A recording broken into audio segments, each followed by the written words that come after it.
এই amount minimum হতে পারে, তার সঙ্গে সঙ্গে এই অ্যামাউন্ট কিন্তু অপটিমাম হতে পারে এবং তার সাথে সাথে এই অ্যামাউন্ট কিন্তু ম্যাক্সিমাম হতে পারে। দেখো প্রধানত এই রেঞ্জ। হ্যালো ফ্রেন্ডস, বাইরে নির্মালে তোমাদের প্রত্যেককে অভিনন্দন জানাই। আমরা ফটোসিনথেসিসের বিভিন্ন বিষয় নিয়ে আলোচনা করছিলাম। তো আগের ক্লাসে আমরা ফটোসিনথেটিক পিগমেন্ট এবং তার সঙ্গে সঙ্গে লাইট রিয়াকশন, ডার্ক রিয়াকশন সম্পর্কে আলোচনা করেছি। তো এবার আমরা আলোচনা করব লিমিটিং ফ্যাক্টর সম্পর্কে। দেখো C2, C3 এবং C4 সাইকেল বুঝতে গেলে কিন্তু লিমিটিং ফ্যাক্টর সম্পর্কে আইডিয়া রাখা অত্যন্ত জরুরি। এছাড়া ফটোসিনথেসিস যে সমস্ত ফ্যাক্টর দ্বারা কন্ট্রোল হয়, যেমন লাইট, টেম্পারেচার, ওয়াটার, সুতরাং ডিফারেন্ট টাইপের ফ্যাক্টর, বা কার্বন ডাইঅক্সাইড, তো ডিফারেন্ট টাইপের ফ্যাক্টর প্রধানত ফটোসিনথেসিসকে কন্ট্রোল করে। তো সেই কন্ট্রোলিং ফ্যাক্টরগুলো সম্পর্কে ক্লিয়ার আইডিয়া রাখতে গেলে অবশ্যই কিন্তু তোমাদেরকে লিমিটিং ফ্যাক্টর সম্পর্কে আইডিয়া রাখতে হবে। খুব শর্টে আমি তোমাদের বোঝানোর চেষ্টা করব লিমিটিং ফ্যাক্টর কি। তো লিমিটিং ফ্যাক্টর বুঝতে গেলে প্রথমেই আমাদেরকে জানতে হবে যে কার্ডিনাল পয়েন্ট কাকে বলে। সুতরাং কার্ডিনাল পয়েন্ট এই কনসেপ্ট দিয়েছিলেন যে সায়েন্টিস্ট, তো তিনি হলেন বিজ্ঞানী স্যাক। দেখো আমি একটু লেখার চেষ্টা করছি এবং খুব সহজভাবেই তোমাদেরকে বোঝানোর চেষ্টা করব। তো কার্ডিনাল পয়েন্টের তাহলে কনসেপ্ট যে সায়েন্টিস্ট দিয়েছিলেন, তো তিনি হলেন স্যাক। তো তিনি বলছেন যে কোনো ফিজিওলজিক্যাল প্রসেস, সেটা হতে পারে ফটোসিনথেসিস, সেটা হতে পারে রেসপিরেশন, তো যে কোনো ফিজিওলজিক্যাল প্রসেস প্রধানত ডিফারেন্ট ফ্যাক্টর দ্বারা কন্ট্রোল হয়, কিন্তু সেই ফ্যাক্টরের অ্যামাউন্ট কিন্তু ডিফারেন্ট হতে পারে। তাহলে কোনো একটা প্রসেস বা কোনো ফিজিওলজিক্যাল প্রসেস প্রধানত অ্যামাউন্ট এরকম হতে পারে, অ্যামাউন্ট খুব লো হতে পারে, আবার অ্যামাউন্ট খুব হাই হতে পারে। দেখো স্যাক্সের মতে যে কোনো ফিজিওলজিক্যাল প্রসেস, সেটা হতে পারে ফটোসিনথেসিস, সেটা হতে পারে রেসপিরেশন, বা যে কোনো প্রসেস হতে পারে, তো সেই সমস্ত প্রসেস কিন্তু ডিফারেন্ট এনভায়রনমেন্টাল ফ্যাক্টর দ্বারা কন্ট্রোল হয়। এবং এই যে এনভায়রনমেন্টাল ফ্যাক্টর আছে, এবং সেই এনভায়রনমেন্টাল ফ্যাক্টর প্রধানত তাদেরকে আমরা তিনটে ভাগে ভাগ করতে পারি এনভায়রনমেন্টাল ফ্যাক্টরকে, অর্থাৎ amount of environmental factor is very important. তো সেই অ্যামাউন্ট কি হতে পারে? সেই অ্যামাউন্ট মিনিমাম হতে পারে, এই অ্যামাউন্ট মিনিমাম হতে পারে, তার সঙ্গে সঙ্গে এই অ্যামাউন্ট কিন্তু অপটিমাম হতে পারে এবং তার সাথে সাথে এই অ্যামাউন্ট কিন্তু ম্যাক্সিমাম হতে পারে। দেখো প্রধানত এই রেঞ্জে যে কোনো ফিজিওলজিক্যাল প্রসেস কিন্তু সম্পন্ন হবে। তাহলে যদি কোনো একটা ফ্যাক্টর মিনিমাম অ্যামাউন্টে থাকে, তাহলে কিন্তু সেই ফিজিওলজিক্যাল প্রসেস, যে কোনো ফিজিওলজিক্যাল প্রসেস কিন্তু ক্যারি আউট হবে। আবার যদি অপটিমাম হয় তাহলে ফিজিওলজিক্যাল প্রসেস ম্যাক্সিমাম হবে। আবার যদি ম্যাক্সিমাম হয় তাহলেও কিন্তু ফিজিওলজিক্যাল প্রসেস হবে। কিন্তু যদি মিনিমামের থেকে যদি কম হয়, তাহলে দেখো এই জায়গাতে এই আইডিয়াটা ভালো করে রাখো, কিন্তু যদি কোনোভাবে লেস দেন মিনিমাম, তো মিনিমামের থেকে যদি কোনোভাবে লেস হয়ে যায় কোনো এনভায়রনমেন্টাল ফ্যাক্টরের amount, so less than minimum যদি হয়, তাহলে কিন্তু সেই ফিজিওলজিক্যাল প্রসেস স্টপ হয়ে যাবে। সো লেস দেন যদি হয়, তাহলে এক্ষেত্রে ফিজিওলজিক্যাল প্রসেস স্টপ হবে বা প্ল্যান্টের এক্ষেত্রে কোনো রকম গ্রোথ হবে না। এছাড়া যদি ম্যাক্সিমাম হয়, তো ম্যাক্সিমাম যে ফ্যাক্টরের কথা বললাম, যে ম্যাক্সিমাম অ্যামাউন্ট, এবং সেই ম্যাক্সিমাম অ্যামাউন্টের থেকে যদি কোনোভাবে বেশি হয়ে যায়, তাহলে মোর যদি হয়ে যায়, তাহলেও কিন্তু ফিজিওলজিক্যাল প্রসেস স্টপ হয়ে যাবে। এবং এই যে কনসেপ্ট, তো এই কনসেপ্ট এর ওপর বেশ করে প্রধানত আমরা কার্ডিনাল পয়েন্টকে আমরা বুঝতে পারি। তো কার্ডিনাল পয়েন্ট হতে পারে সেটা মিনিমাম হতে পারে, অর্থাৎ কোনো একটা ফ্যাক্টর যেটা মিনিমাম অ্যামাউন্টে আছে তাহলে ফিজিওলজিক্যাল প্রসেস চলবে।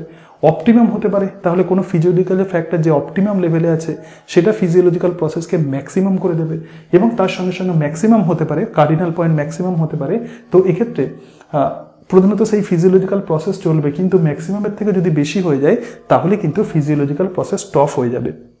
এখন টোটাল বিষয়টাকে যদি আমরা একটা গ্রাফের সাহায্যে যদি আমরা দেখি তাহলে কেমন হবে দেখো। সুতরাং সমগ্র বিষয়টা আমরা একটা গ্রাফের সাহায্যে বোঝার চেষ্টা করব, মানে কার্ডিনাল পয়েন্টকে আমরা একটি গ্রাফের সাহায্যে বোঝার চেষ্টা করব। দেখো এক্ষেত্রে আমি একটা গ্রাফ আঁকার চেষ্টা করছি। সুতরাং এই জায়গাতে আমরা দেখতে পাচ্ছি এক্স অ্যাক্সিস এবং এখানে ওয়াই অ্যাক্সিস আছে, রাইট? তো এক্স অ্যাক্সিস মানে হচ্ছে অ্যামাউন্ট অফ ফ্যাক্টর, মানে ফ্যাক্টর কি পরিমাণে আছে। So this is amount of factor. এবং তার সঙ্গে সঙ্গে ওয়াই অ্যাক্সিস ওয়াইজ আমরা প্লট করছি রেট অফ প্রসেস, মানে রেট অফ ফিজিওলজিক্যাল প্রসেস। তো এই জায়গাতে সমগ্র বিষয়টাকে আমরা একটা গ্রাফের সাহায্যে প্লট করছি। ওকে, তাহলে দেখো এই যে অংশটা আছে, তো এটাই হচ্ছে minimum cardinal point. So this is minimum cardinal point. তাহলে এক্ষেত্রে আমি একটু আঁকার চেষ্টা করছি। তো এই যে জায়গাটা আছে এটা দেখো minimum cardinal point. So this is minimum cardinal point.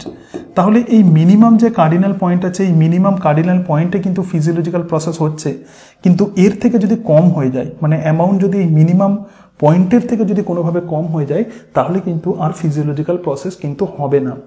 এবং তার সঙ্গে সঙ্গে দেখো এই জায়গাতে আমরা দেখছি যে ফিজিওলজিক্যাল প্রসেসের রেট কিন্তু ম্যাক্সিমাম। তাহলে এই জায়গাতে ফিজিওলজিক্যাল প্রসেসের রেট ম্যাক্সিমাম, সুতরাং এক্ষেত্রে কার্ডিনাল পয়েন্ট কিন্তু অপটিমাম হবে।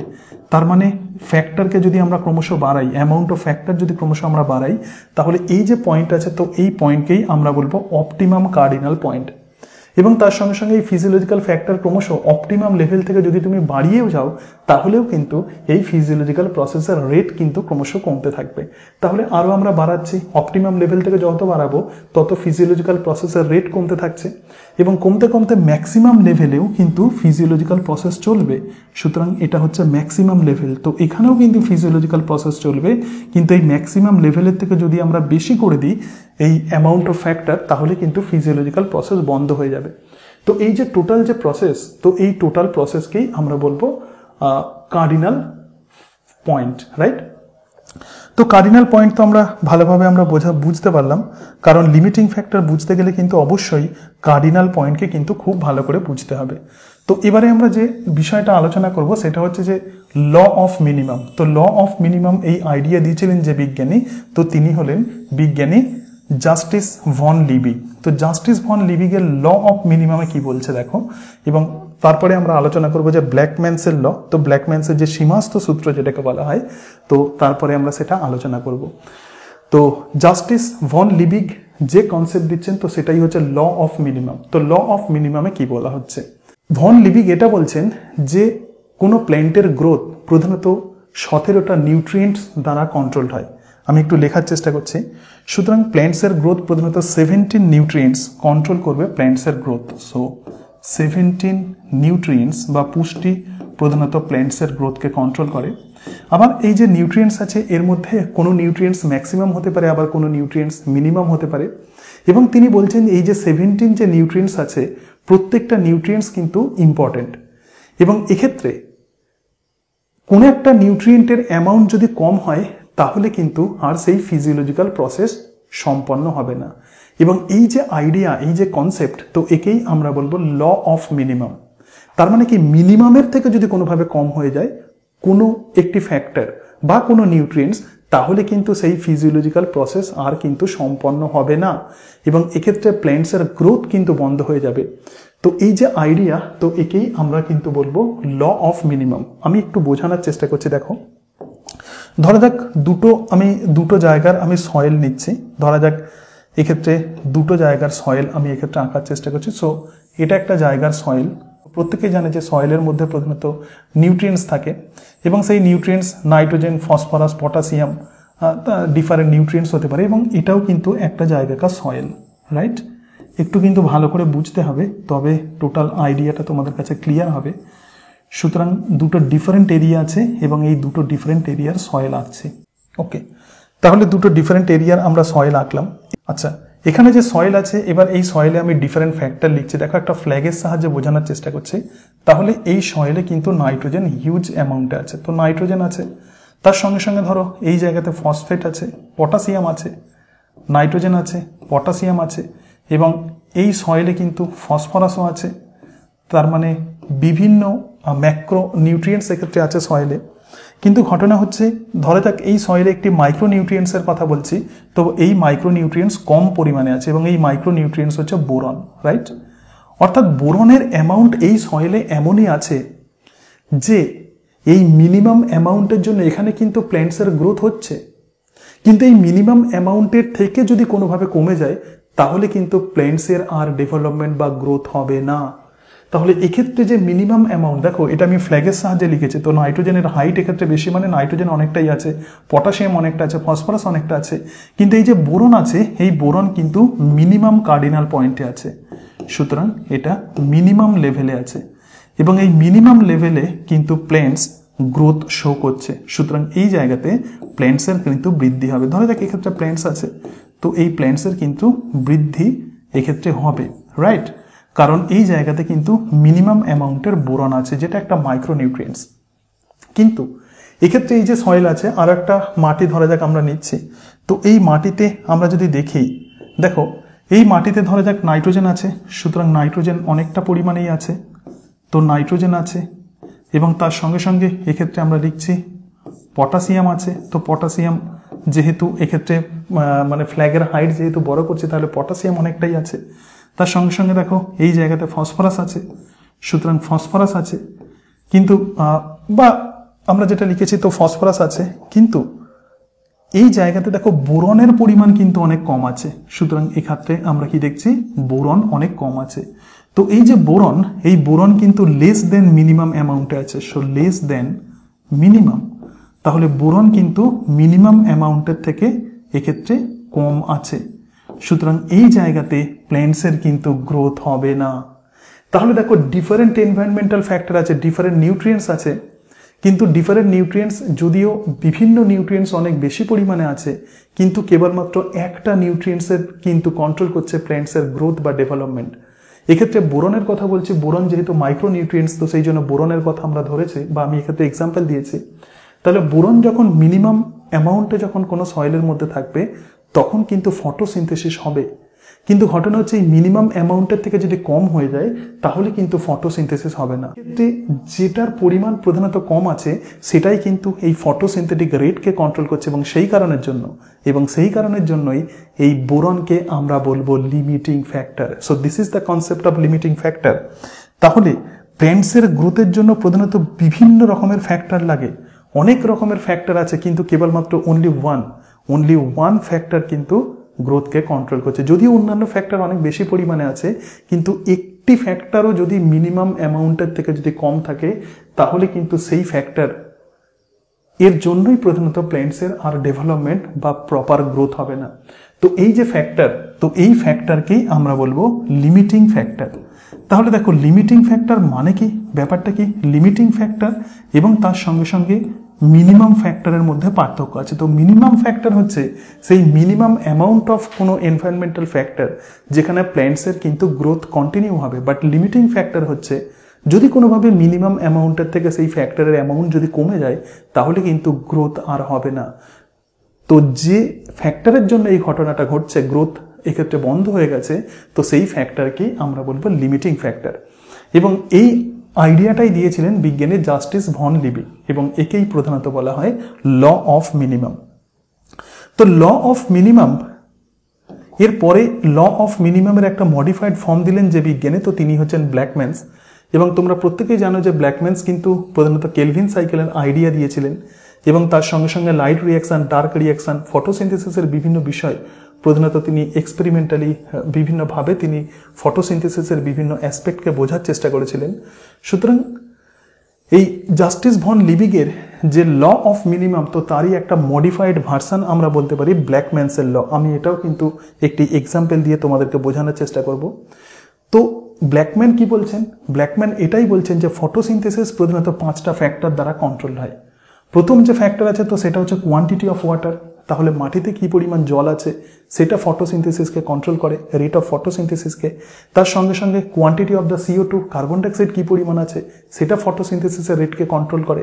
তার সঙ্গে সঙ্গে ইন্টেন্সিটি অফ লাইট কি পরিমাণে আছে, লাইটের তীব্রতা কি পরিমাণে আছে সেটা ফটোসিনথেসিসের রেটকে কন্ট্রোল করে। এর সাথে সাথে কোয়ান্টিটি অফ ক্লোরোফিল, মানে ক্লোরোফিল কি পরিমাণে আছে, তার সঙ্গে সঙ্গে টেম্পারেচার অফ ক্লোরোফিল।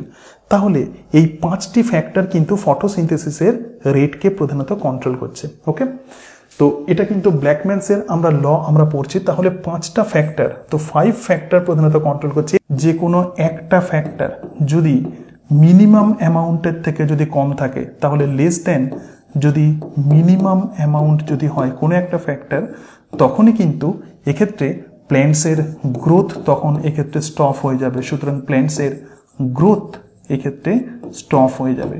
তো এই ফ্যাক্টরকেই তখন আমরা বলবো লিমিটিং ফ্যাক্টর। তো এই জায়গাতে প্রধানত প্ল্যান্টসের ক্ষেত্রে CO2, দেখো অ্যাটমসফিয়ারে যেহেতু কার্বন ডাইঅক্সাইডের পরিমাণ যেহেতু অনেক কম থাকে, তো সেই কারণের জন্য generally carbon dioxide limiting factor হিসেবে কাজ করে। ম্যাক্সিমাম প্ল্যান্টসের ক্ষেত্রে carbon dioxide main limiting factor.